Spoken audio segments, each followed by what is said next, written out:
At the end of the 1st century BC, Rome was in full expansion in northern Europe. After Caesar subjugated Gaul, a border with Germania had been established on the banks of the Rhine River. However, Augustus, the first Roman emperor, had initiated a policy of Romanizing the Germanic peoples, hoping to incorporate them into the empire. Between the years 4 and 9 AD, the situation in Germany worsened. A rebellion in Pannonia had forced the mobilization of most of the legions of the north, leaving only 3 to Publius Quintilio Varus, governor in German territory. In addition, he had intensified the pressure on the Germans to adapt to the Roman way of life, increasing discontent. After a successful summer campaign in 9 AD, Varus's troops prepared to move to their winter quarters. Varus was accompanied by Arminius, a leader of the tribe of the Cherusei, allied with Rome. The son of a nobleman, when he was very young he had been taken to Rome, where he had received Roman education and military training. Arminius informed the governor about the supposed rebellion of a Germanic tribe and urged him to fight down it with his legions. For this they had to take a detour through Teutoburg, an immense forest that the Romans did not know about.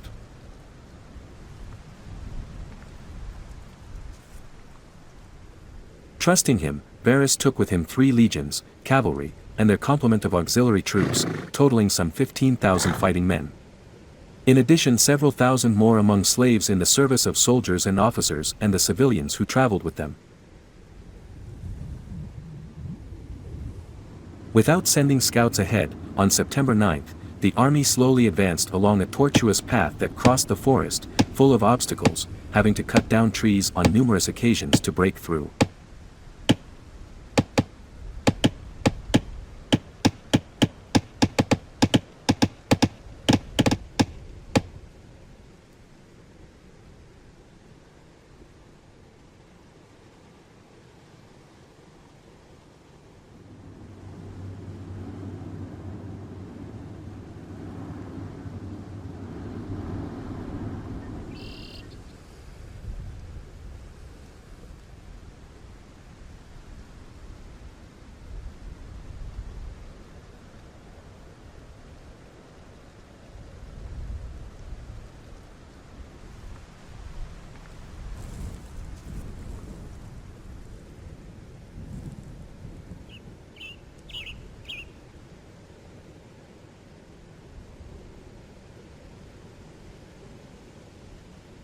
Finally they reached a clearer area, where the army camped but without being able to build adequate defenses due to lack of space.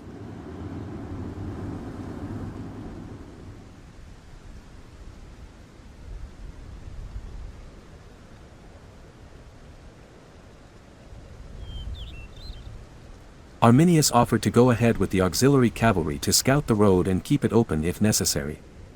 Varus thought it was a good idea and let him go.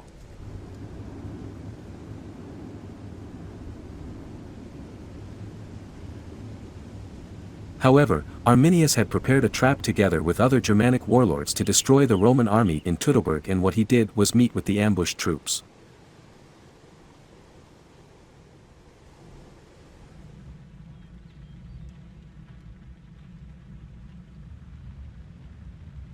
That night the Germans began their attacks, killing many of the sentinels guarding the camp.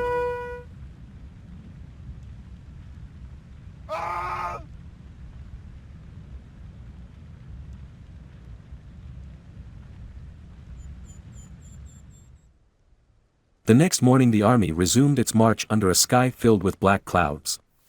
Soon a strong storm began.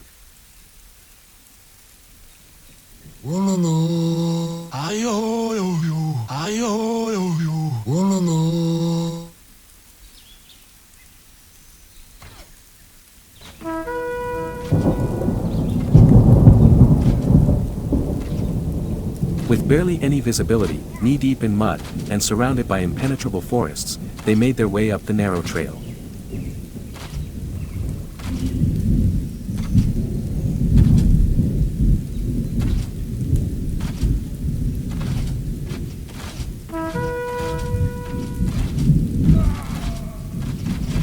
Suddenly the Germans launched a surprise attack from both sides of the road.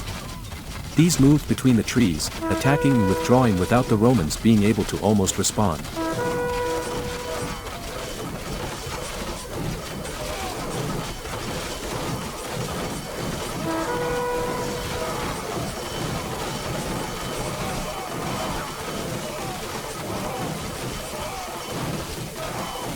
The Roman army could only try to advance to get out of that area as soon as possible and find a place with space to form and fight.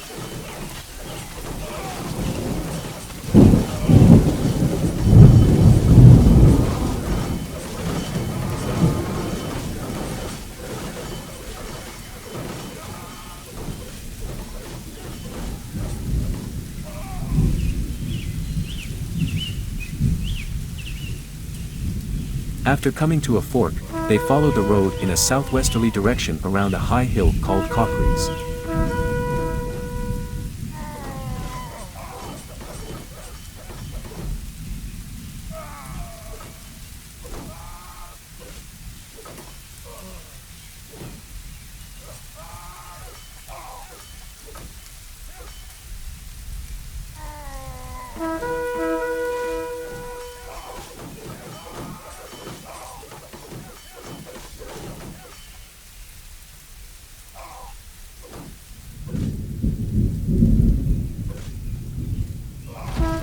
It did not take them long to realize that the path was cut off by an embankment with a stockade and that they had been led into a trap.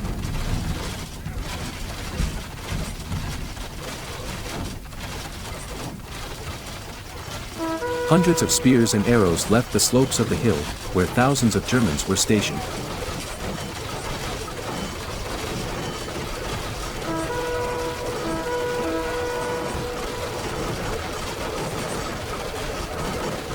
The Romans tried to assault the embankment that blocked the pass, but without success.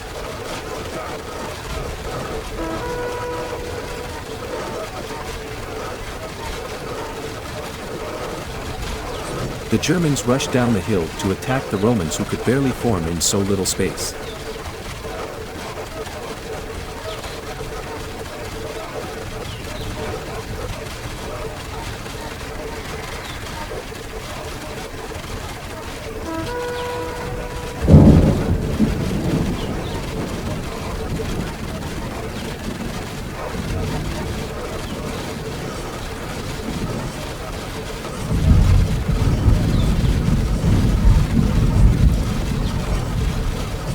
Part of the Roman cavalry, under the command of Gaius Mnemonius Valla, tried to flee but was cornered by German horsemen who finished them off.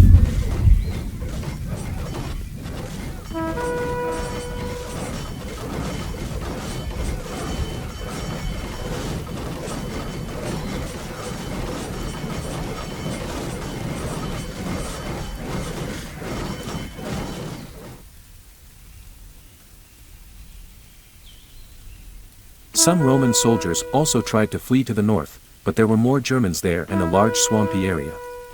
Those who were not killed by enemy weapons were drowned.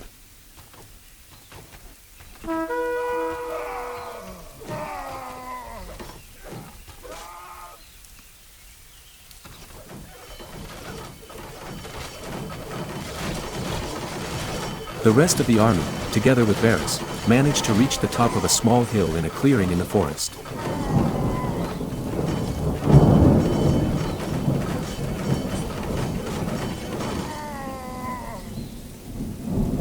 There they repelled the Germans, and little by little some soldiers and some more wagons managed to arrive. With the wagons they formed a small defensive enclosure.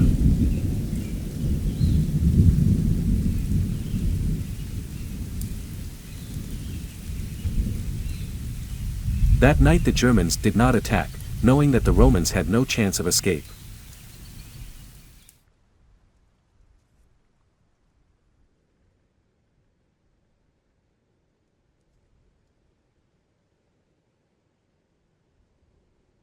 At dawn, the Romans prepared for the attack with little rest. The Germans attacked massively.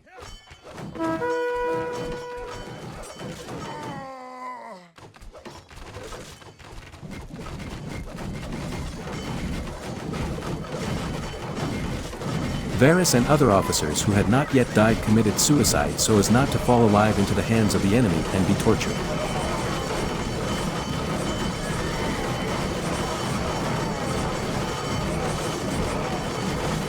Most of the Romans were massacred, those taken alive were sacrificed to the German gods or enslaved, and a few managed to flee through the forests.